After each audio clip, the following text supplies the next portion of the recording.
Hello focus, आप सभी का स्वागत है हमारे यूट्यूब चैनल बायो कक्षा पर। मैं हूं आपकी बायोलॉजी एजुकेटर। ये रिवीजन सीरीज आपकी नीट 2025 एग्जाम के लिए चलाई जा रही है। आज जिस टॉपिक के बारे में पढ़ने वाले हैं वो है प्लांट हार्मोन जिबलेरिन। तो चलिए स्टार्ट करते हैं। Discovery of gibberellin. तो चलिए डिस्कवरी को समझते हैं, जिबलेरिन की डिस्कवरी किस तरह से हुई थी। तो बात जापान की है। जापान में क्या था, राइस सीडलिंग पर एक डिजीज लगी थी। इस डिजीज का नाम था बकानी डिजीज और फुलिश सीडलिंग डिजीज। ये डिजीज कॉज की जा रही थी एक फंगल पैथोजन के द्वारा जिसका नाम था जिब्रेरा फ्यूजिको रोई। देखा गया कि जो भी प्लांट इस फंगल पैथोजन से अफेक्टेड थे वो सभी प्लांट थिन थे, पेल ग्रीन कलर के थे और उनकी जो हाइट थी वो नॉर्मल प्लांट के कंपेयर में 50% ज्यादा थी। देन एक साइंटिस्ट आए जिनका नाम था ई कोरोसावा। उन्होंने एक एक्सपेरिमेंट किया जिसके अंदर उन्होंने अनइन्फेक्टेड राइस सीडलिंग को लिया और उसको ट्रीट कराया sterile filtrate of the fungus से।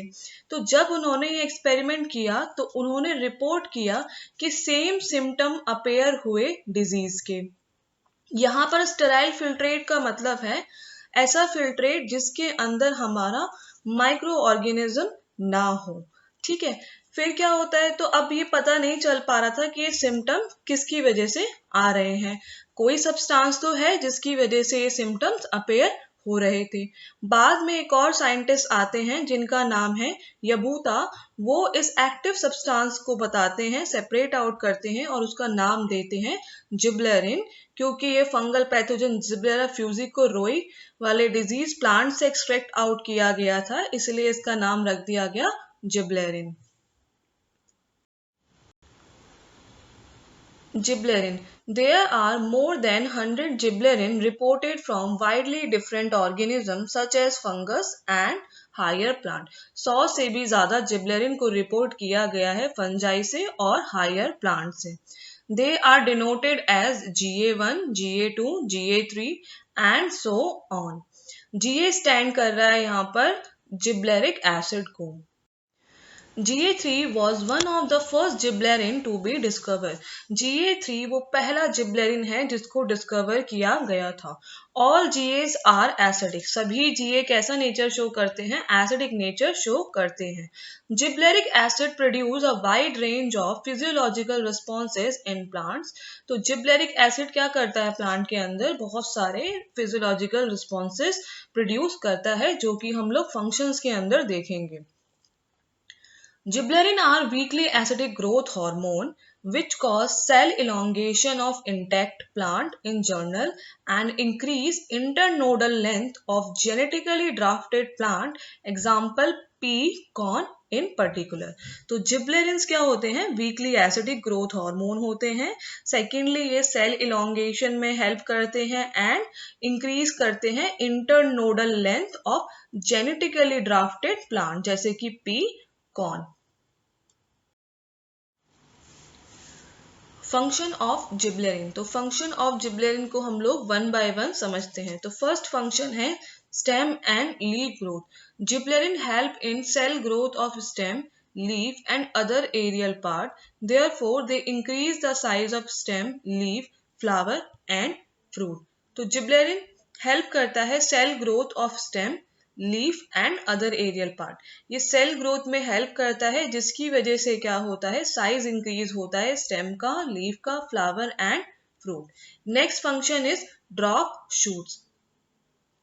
Gibberellin increase in stem length specifically induce internodal growth in some genetically dwarfed varieties of plant like pea and maize. जिबलेरिन क्या करता है, कुछ ड्राफ्ट वेराइटीज जैसे कि पी और मेज के अंदर स्टेम के लेंथ को इंक्रीज कराता है by increasing the internodal growth. तो इंटरनोडल ग्रोथ को वो बढ़ाता है, इंड्यूस करता है, जिसकी वजह से क्या होता है, स्टेम का जो लेंथ होता है वो बढ़ता है। Next is बॉल्टिंग। तो बॉल्टिंग क्या होता है, तो बॉल्टिंग होता है जब भी कोई प्लांट प्रीमेच्योरली वेजिटेटिव स्टेज से रिप्रोडक्टिव स्टेज पर पहुंच जाए, दैट मीन्स फ्लावर और सीड वाले स्टेज में पहुंच जाए उसको हम लोग क्या कहते हैं, बॉल्टिंग कहते हैं। तो जिबरेलिन क्या करता है, बॉल्टिंग को प्रमोट करता है इन किस प्लांट्स के अंदर, रोजेट प्लांट्स के अंदर।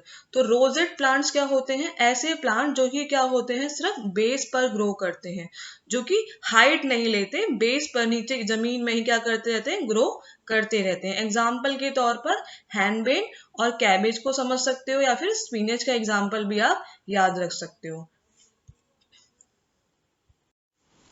यहाँ पर आपको एक पिक्चर दिखाई गई है। तो पॉट नंबर फर्स्ट में अगर आप देखोगे तो ये प्लांट के अंदर क्या है, ये अभी अपना वेजिटेटिव स्टेट में है और किस तरह से है, तो बेस पर ही ग्रो कर रहा है, ये हाइट नहीं ले रहा है। ठीक है, जैसे ही हम इस पे जिबरेलिन का स्प्रे करते हैं तो क्या होता है, इसके अंदर ये ट्रांजिशन होता है, ये वेजिटेटिव स्टेज से रिप्रोडक्टिव स्टेज में शिफ्ट हो जाता है प्रीमेच्योरली। तो अब हम यहाँ पर क्या देखेंगे कि यहाँ पर रिप्रोडक्टिव पार्ट्स जैसे कि फ्लावर और आगे जाके सीड बनने का प्रोसेस स्टार्ट हो गया है। तो ये किसकी वजह से होता है, जिबरेलिन की वजह से होता है। Dormancy. Gibberellin overcome the natural dormancy of birds, tubers, seeds, etc. and allow them to grow.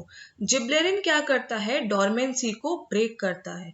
ये ओवरकम करेगा डॉर्मेंसी को of birds, tubers, seed etcetera, और उन्हें ग्रो करने में अलाउ करेगा, ग्रो करने के लिए अलाउ करेगा। डॉर्मेंसी क्या होता है, इनएक्टिव स्टेट होती है प्लांट की, प्लांट पार्ट्स की, लाइक बर्ड, ट्यूबर, सीड्स की। तो अनफेवरेबल कंडीशन में क्या होता है, कुछ प्लांट्स के जो पार्ट्स हैं जैसे कि बर्ड्स, ट्यूबर, सीड, ये क्या करते हैं, डॉर्मेंसी में चले जाते हैं, इनएक्टिव स्टेट में चले जाते हैं। तो जिबरेलिन क्या करता है, इस डॉर्मेंसी को ब्रेक करता है, ठीक है, और अलाउ करता है इन्हें ग्रो करने के लिए। Next is seed germination. Gibberellin stimulate the production of some messenger RNAs and then hydrolytic enzyme like amylase, lipases, ribonucleases and proteases. The enzyme solubilize the reserve food of the seed. तो gibberellin क्या करता है, stimulate करता है किसके production को, कुछ mRNA के प्रोडक्शंस को स्टिमुलेट करता है, जिसकी वजह से क्या होता है, हाइड्रोलिटिक एंजाइम लाइक अमाइलेजेस, जिसका फंक्शन होता है स्टार्च का ब्रेक डाउन करना, लाइपेजेस का फंक्शन होता है लिपिड का ब्रेक डाउन, फैट का ब्रेक डाउन, राइबोन्यूक्लियेसेस जो कि आरएनए मॉलिक्यूल्स पर काम करते हैं, देन प्रोटीएजेस जो कि प्रोटीन पर काम करते हैं, एंजाइम्स। तो ये एंजाइम क्या हो जाते हैं, हमारे एक्टिव हो जाते हैं, और जो भी हमारे सीड के अंदर रिजर्व फूड होता है उसको धीरे धीरे ये सॉल्युबलाइज करते हैं, जिससे क्या होगा, हमारा सीड का जर्मिनेशन स्टार्ट हो जाता है। तो जिबरेलिन प्रमोट करता है सीड जर्मिनेशन को। नेक्स्ट होता है डिले सेनेसेंस. जिबरेलिन क्या करता है, सेनेसेंस को डिले करता है। सेनेसेंस क्या होता है, ग्रोइंग ओल्ड, ओल्ड होना, प्लांट का जल्दी से ओल्ड हो जाना। तो जिबरेलिन क्या करता है, डिले करता है सेनेसेंस को। नेक्स्ट है malting. Malting. GA3 is used to speed up the malting process in brewing industry. तो GA3 जो जिबरेलिन है, ये क्या करता है, माल्टिंग प्रोसेस को भी फास्ट करता है ब्रूइंग इंडस्ट्री के अंदर। ब्रूइंग इंडस्ट्री मतलब जहां पर क्या हो रहा है, अल्कोहलिक ब्रीवरेज को बनाया जाता है।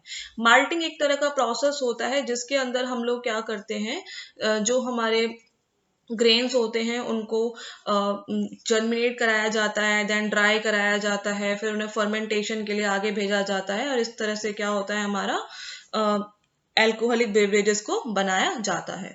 तो ये सभी फंक्शंस इसके थे, जिबरेलिन के फंक्शंस थे। आई होप आपको ये वीडियो अच्छा लगा होगा। अगर आपको ये वीडियोस अच्छे लगे हैं तो प्लीज़ हमें कमेंट करके बताइए, और अगर आप किसी और टॉपिक पर भी वीडियोस चाहते हैं तो प्लीज़ हमें कमेंट करके बताइए। Thank you, happy learning.